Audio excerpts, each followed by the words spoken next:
आज का नाम देख रहे हैं नेक्स्ट। चलो, मैं हूँ आपके साथ प्रीति।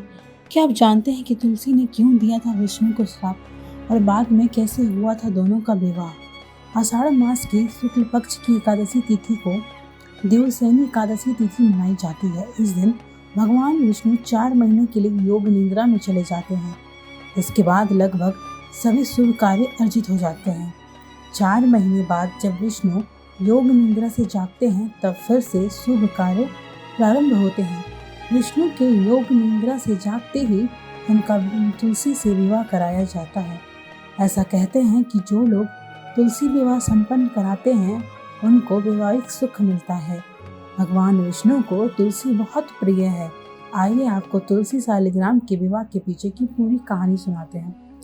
हिंदू धर्म की मान्यताओं के अनुसार वृंदा नामक की एक कन्या का विवाह समुद्र मंथन से उत्पन्न हुए जलंधर नामक राक्षस से कर दिया गया।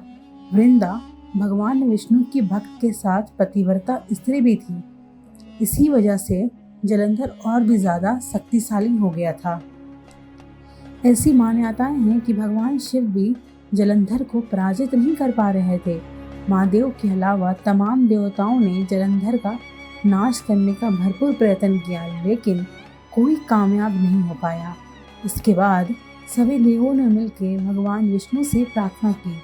भगवान विष्णु ने जलंधर का वेश धारण किया और पतिव्रता स्त्री वृंदा की पवित्रता नष्ट कर दी।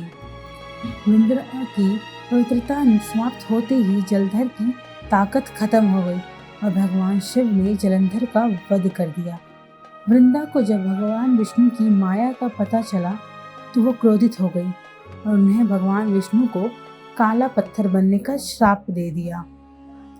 वृंदा ने भगवान विष्णु को श्राप दिया कि वो भी एक दिन अपनी पत्नी से अलग हो जाएंगे।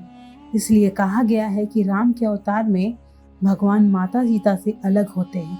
ये वृंदा के श्राप के कारण ही हुआ था। भगवान को पत्थर का होते देख सभी देवी देवताओं में हाहाकार मच गया। तब माता लक्ष्मी ने वृंदा से प्रार्थना की। इसके बाद वृंदा ने जगत कल्याण के लिए अपना श्राप वापस लिया और खुद जलंधर के साथ सती हो गई। फिर उनकी राख से एक पौधा निकला जिसे भगवान विष्णु ने तुलसी का नाम दिया और खुद के रूप को पत्थर में समाहित करते हुए कहा कि आज से तुलसी के बिना मैं प्रसाद स्वीकार नहीं करूंगा। इस पत्थर को शालिग्राम के नाम से तुलसी के साथ ही पूजा जाएगा। इसी वजह से कार्तिक मास में तुलसी जी का शालिग्राम के साथ विवाह भी किया जाता है। जो लोग तुलसी विवाह संपन्न कराते हैं उनको वैवाहिक सुख मिलता है। देवोत्थान एकादशी पर केवल तुलसी विवाह ही नहीं होता बल्कि इसके व्रत से विवाह में आ रही सारी रुकावटें भी दूर होने लगती है। शुभ विवाह का योग जल्दी बन जाता है।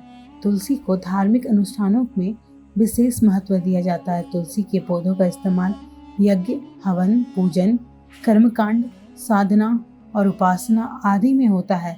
इसके अलावा तुलसी का इस्तेमाल पवित्र भोग, प्रसाद आदि में किया जाता है। भगवान के चरणामृत में भी तुलसी का उपयोग किया जाता है।